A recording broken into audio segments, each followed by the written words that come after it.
So using the console in my Chrome developer tools in my browser, I'm using the XML HTTP request object to make an AJAX request to the Star Wars API. And to fire off the request, I will do rec.send. And what I get back is an object with all the data for the specific item from the Star Wars API.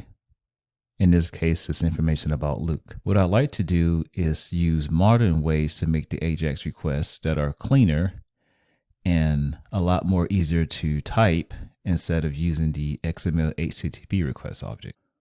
One approach I can use for writing cleaner code is to use promises. So what I've created is a function called get that takes in a URL, and we will return a new promise that passes in the resolve and reject parameters, and we'll create a new HTTP request object, and then we'll call it the onReady state change, and then we'll call this function.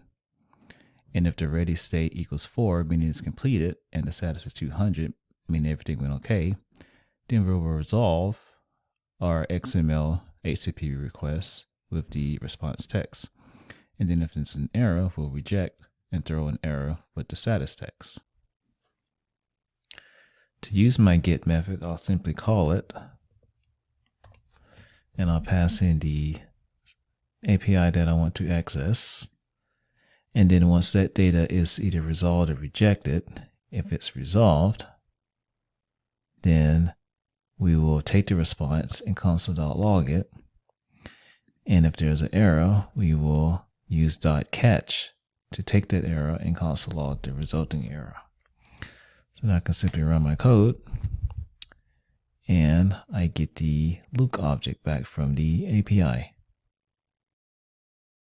Our previous example allowed us to write code that was a lot cleaner than the first example, but we can go a step further. So what I've done here is install the node fetch module, which will allow us to use the native fetch module inside of the node environment. And I've also installed typings for the node fetch module since we're using TypeScript to write our code. So in order to use the fetch module, I'll first import it. And then I'll write some code that's very similar to what we had in our previous example. So we'll be calling the fetch method, and we'll pass in the Star Wars API that we want to make the request to.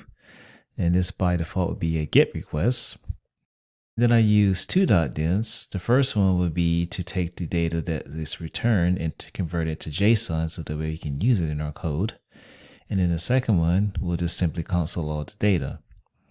And then if there's any errors, then the .catch method will catch that and log the error.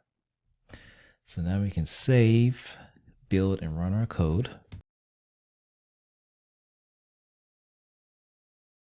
And we get the same object as we did in our previous examples. As a final example, although we can use fetch natively in JavaScript now, many people prefer to use the Axios module to make AJAX requests. So to use the Axios method, first we'll import it, and then we'll make our AJAX request using the following code. So we'll call the Axios method, and we'll use its get method to make a get request to the Star Wars API. And then we'll take our data and console.log it. And if there's any errors, then we'll catch it. So notice with the Axios method, we didn't have to use a .den to take the data and convert it into JSON.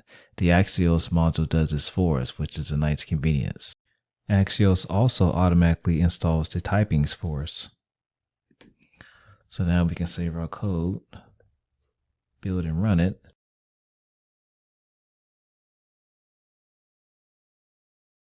And once again, we get our data back from the Star Wars API. So in summary, we've learned about 4 different ways we can make AJAX requests.